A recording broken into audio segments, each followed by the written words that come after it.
Hi, this is Allison Sheridan, and welcome to another edition of Screencasts Online. I'm a huge fan of taking screenshots on my iPad and iPhone, and one of the hidden gems in iOS and iPadOS is the markup functionality for screenshots and PDFs. Now, why might you want to take screenshots and then annotate them? I can think of a lot of reasons. At the very least, you could try teaching a friend or a relative where to select something on a menu. Maybe you want to show an app developer where you're seeing something problematic in their app. Perhaps you want to record the steps you followed to install that new home automation gadget so you can remember later how in the heck you did it. Maybe you just want to make something funny to send someone else. All of these are great reasons to take screenshots and then annotate them in iOS and iPadOS. Before we get started, let's make sure we're all on the same page in how to take a screenshot. It does depend on your device, so let's just go through the different options.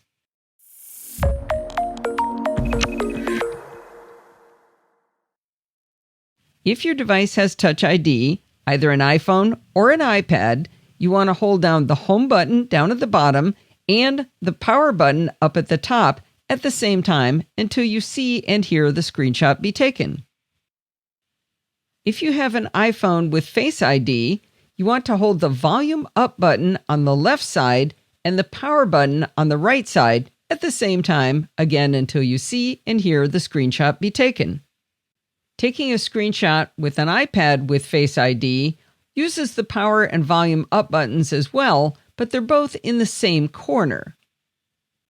As you start to take a lot of screenshots, you may find it annoying that they're intermingled with your regular images in your Photos library. However, in more recent versions of iOS, Apple provides us a media type for screenshots. Now, you won't see this automatically until you take your first screenshot.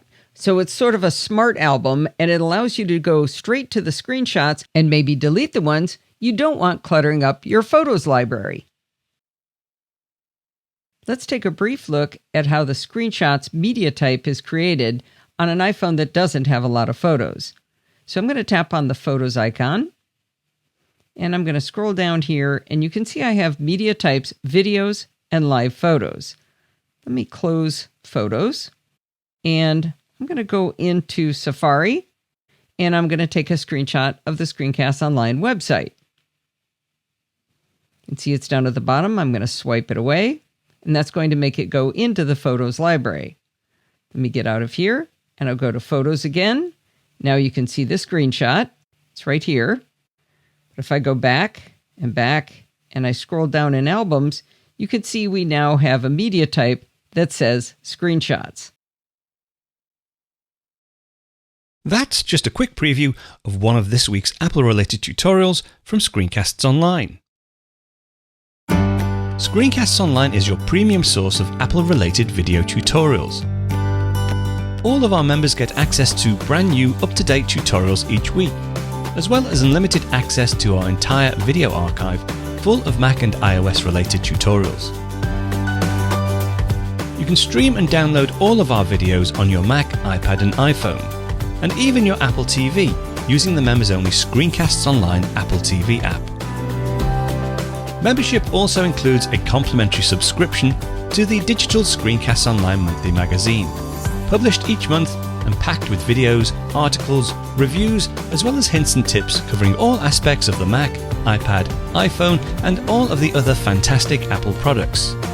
So, if you're ready to start getting the most out of your Apple devices, visit screencastsonline.com today and become a Screencasts Online member.